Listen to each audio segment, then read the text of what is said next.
అవసరం ఏముంది అని చెప్పి ఆయన క్వశ్చన్ చేస్తున్న పరిస్థితి. ఇందులో ఔరంగజేబు ఇష్యూ కాదు, ఔరంగజేబు కాబట్టి ఇంకో జేబు వస్తాడు. ఇష్యూ ఏంటి?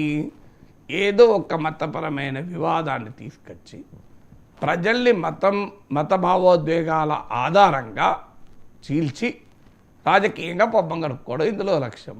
ఇప్పుడు పరిశోధనలు అనే ఈ కమ్యూనల్ రైట్స్ పైన జరిగిన సామాజిక శాస్త్ర పరిశోధన, సోషల్ సైన్స్ రీసెర్చ్ అంతా చెప్పేది ఏంటంటే కేవలం వదంతుల వల్లనో ఈ రకమైన అల్లర్లు జరగవు. ఈ అల్లర్లు జరగటానికి కారణం ఆర్గనైజ్డ్ మాఫియా పొలిటికల్ అండదండలతో జరుపుతాయి. ఎక్కడైనా వీళ్ళ వాళ్ళ సంబంధం లేదు. ఎందుకంటే organised mafia, organised criminal mafia రాజకీయ పార్టీల అండదండలతో అల్లర్లు సృష్టిస్తుంటారు. ఎందుకంటే ఆ అల్లర్లు తమకు ఉపయోగపడేలా మతపరమైన విభజన. ముంబై లాంటి నగరాల్లోనైతే ప్రతి మత కళ్ళల్లో జరిగి అక్కడ పేదలు తమ నివాస ప్రాంతాలు ఖాళీ చేసి వెళ్ళిపోతే అక్కడ రియల్ ఎస్టేట్ భవంతులు వెలిచాయి. అంటే క్లియర్గా రియల్ ఎస్టేట్ మాఫియా కూడా పేదలు నివసిస్తున్న ప్రాంతాలను ఖాళీ చేయించాలి అంటే మత ఘర్షణలనే సాధనంగా వాడుకున్నారు. ముంబైలో బలమైన ట్రేడ్ యూనియన్ ఉద్యమం ఉండే. సో కార్మికులు యాజమాన్యాలపైన పోరాడి చాలా హక్కులు సాధించుకునేవాళ్ళు.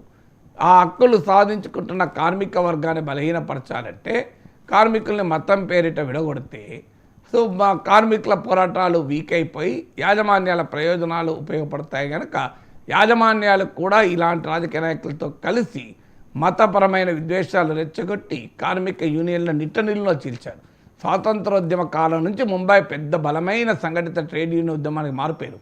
అలాంటి మహానగరాన్ని మత భావోద్వేగాల కేంద్రంగా మార్చారు. అందువల్ల దేశమంతటా జరిగేది ఏంటి అంటే ప్రజలు ఐక్యంగా ఉంటే ప్రజలు ధరల పెరుగుదల గురించి అడుగుతారు, ప్రజలు ఐక్యంగా ఉంటే ఉద్యోగాల గురించి అడుగుతారు, ప్రజలు ఐక్యంగా ఉంటే మాకు సంక్షేమం గురించి అడుగుతారు, అభివృద్ధి గురించి అడుగుతారు. అందువల్ల ప్రజలు విడిపోవాలి. ప్రజలు మతపరమైన భావాల మీద విడిపోతే, ఇప్పుడు మహారాష్ట్ర ఉంది, ఆడ రైతులు చాలా తీవ్రమైన డిస్ట్రెస్లో ఉన్నారు, అగ్రికల్చర్ చాలా ఇబ్బందుల్లో ఉన్నది. సో మీకు విదర్భ నుంచి మొదలుకొని మరాఠవాడ వరకు సో ఈ ప్రశ్నలు కాదు ఇప్పుడు కొట్టుకోవాల్సింది ఔరంగజేబు మీద కదా. ఔరంగజేబు చచ్చిపోయి చాలేళ్ళు అయిపోయింది. వాడు సమాధి లోపల ఉన్నా సమాధి బయట ఉన్నా చేసేది లేదు. సో కానీ ఇదొక రకమైనటువంటి ఉద్వేగాన్ని, అందువల్ల ఇందులో ఔరంగజేబు ఇష్యూ కాదు. చాలా మన రాంగ్ నోషన్లో పోయి చరిత్రలో ఔరంగజేబు ఏ పాత్ర వహించాడని చర్చించుకుంటూ కూర్చుంటాం. నేను ఒక గ్యారంటీ ఇవ్వగలుగుతారా? పోనీ ఔరంగజేబు సమస్యను పరిష్కరిద్దాం. ఇంకో వివాదం రాదని చూడండి. ఇప్పుడు అయోధ్య రామ మందిర వివాదం వచ్చింది, అది అయిపోయింది సుప్రీంకోర్టు తీర్పుతో. వివాదాలు అయిపోయినాయా? ప్లేసెస్ ఆఫ్ టెంపుల్ చట్టం కూడా వచ్చింది. ఇక్కడ నుంచి కొత్త వివాదాలు సృష్టించకూడదని ఆఖరికి ఆర్ఎస్ఎస్ అధినేత కూడా చెప్పాడు, ప్రతి మసీదును తవ్వి మీరు శివలింగాల కొరకు వెతకవద్దు, అయిపోయింది ఇక్కడికి ఆపండి అన్నాడు. కానీ ఆపుతాను ఎవరన్నా? ఆర్ఎస్ఎస్ అధినేత చెప్పాడు, నాయకులు కావటానికి ప్రజల భావోద్వేగాలు రెచ్చగొడుతున్నారు, ప్రతి గుడిని ప్రతి మసీదును వివాదం చేయకూడదు అని ఆర్ఎస్ఎస్ అధినేత చెప్పాడు. కానీ ఆగుతున్నారు ఎవరన్నా? అందువల్ల ఇది ఔరంగజేబు ఇష్యూనే కాదు, చరిత్రలో ఇలాంటి కాంట్రవర్సీస్ పుష్కలంగా ఉంటాయి, ఏం ప్రాబ్లం లేదు. ఆ కాంట్రవర్సీస్ను తీసుకొచ్చి ప్రజల్ని మతపరంగా చీల్చి ప్రజలు తమ సమస్యల గురించి ప్రశ్నించకుండా ప్రభుత్వాల్ని, ప్రజలు తమ సమస్యల మీద పోరాడకుండా చేయగలగాలి. అలా చేయగలిగేటువంటి ఒక భావోద్వేగాన్ని రగిలించడం అనేది లక్ష్యం. నేను ఒకసారి అనంతపురం వెళ్తూ ఇక్కడ ఒక ట్యాక్సీ కార్ మాట్లాడుకొని వెళ్తున్నా. సో ఆ ట్యాక్సీ కార్ మాట్లాడుతున్న అతన్ని అడిగాను, ఏంటి ఎలా ఉంది అని. సార్ డీజిల్ ధరలు బాగా పెరిగిపోయాయి సార్, ఇప్పుడు మాకు ఏమీ మిగులుతలేదు సార్, చాలా కష్టంగా ఉంది సార్ అన్నాడు. నేను అడిగాను, అంటే డీజిల్ ధరలు మరి మోడీ ప్రభుత్వం వచ్చాక బాగా పెరిగాయి కదా అన్నాడు. ఎందుకంటే ఆయన కారు వెనకాల జై శ్రీరామ్ అని రాసింది, అందుకొరకు అడిగాను, మరి నువ్వు జై శ్రీడు అంటే లేదు సార్, నేను బండి సంజయ్ యాత్రలు కూడా పాల్గొన్నా సార్ 15 రోజులు అన్నాడు. సో కరెక్టే, మరి ఇప్పుడు నీవే చెప్తున్నావు కదా ఈ డీజిల్ ధర బాగా పెరిగింది, మాకు ఎకానమీ వర్కౌట్ అవుతలేదు సార్, చాలా ఇబ్బందుల్లో ఉన్నాం సార్ అంటున్నావు కదా, మరి మోడీ వచ్చాకనే కదా అంటే నిజమే సార్ మీరు చెప్పింది, కానీ మోడీ వచ్చినాకనే ఈ ఓవైసీ లాంటి వాళ్ళు నోరు మూసుకొని కూర్చున్నారు సార్, లేకపోతే వీళ్ళంతా లేస్తారు సార్, డీజిల్ 200 కానీ సార్ మాకు మోడీ రావాల్సిందే అన్నాడు.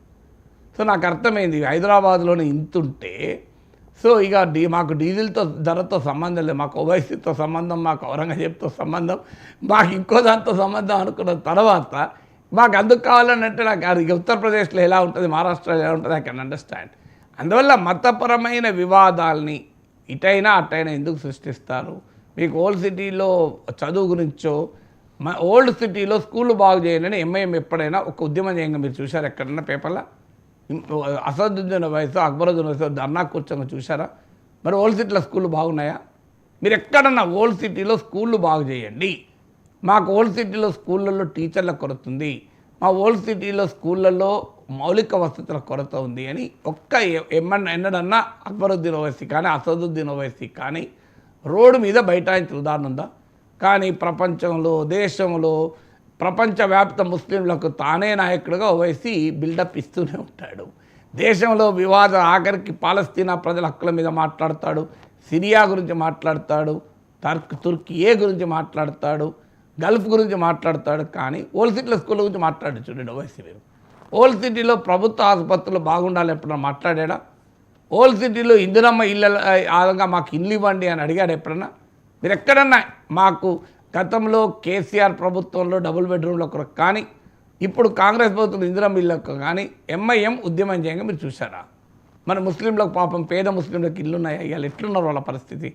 మా ముస్లింలకు నైపుణ్యం ఇవ్వాలి, మాకు చదువు చెప్పాలి, మాకు ఉద్యోగాలు ఇవ్వాలని ఎక్కడన్నా మా ఐటీ రంగంలో ముస్లింలకు శిక్షణ ఇవ్వండి అని ఎంఐఎం నాయకులు ఇప్పుడు పోరాడినారా? ఎక్కడన్నా? కానీ చిన్న మతపరమైన వివాదం అయితే పరుగులు తీస్తారు అక్కడికి. ఇప్పుడు ఔరంగజేబ్ దగ్గరికి పోతారు కావాలంటే, సమాజ్ దగ్గరికి.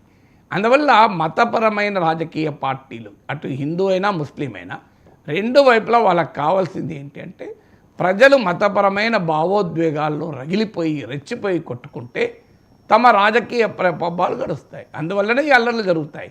నిజంగా అల్లర్లు జరగడానికి కారణం ప్రజలు ఏదో ఈ మతానికి చెందిన వాళ్ళు ఆ మతానికి చెందిన వాళ్ళు పెద్ద ఎత్తున ఫీల్ అయ్యి కొట్టుకుంటారని కూడా పొరపాటు. ఇది వెస్టెడ్ ఇంట్రెస్ట్లు జరిపేది, ఆర్గనైజ్ క్రిమినల్ మాఫియా జరిపేది, పొలిటికల్ ప్యాట్రనైజ్తో జరిపేది.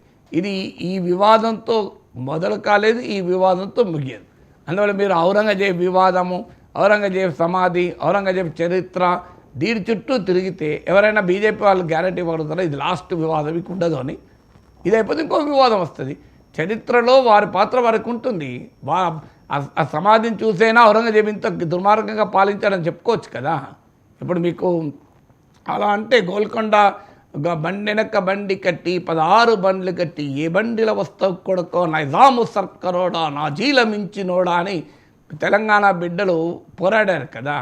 మన నైజాం నవాబు సమాధులు మనకు లేవా? రాజుల సమాధులు హైదరాబాద్లో వాటి ఒక చారిత్రక ప్రదేశాలుగా మనం వాటిని ప్రిజర్వ్ చేసుకోవడం లేదా? గోల్కొండ కోట లేదా ఇప్పటికీ?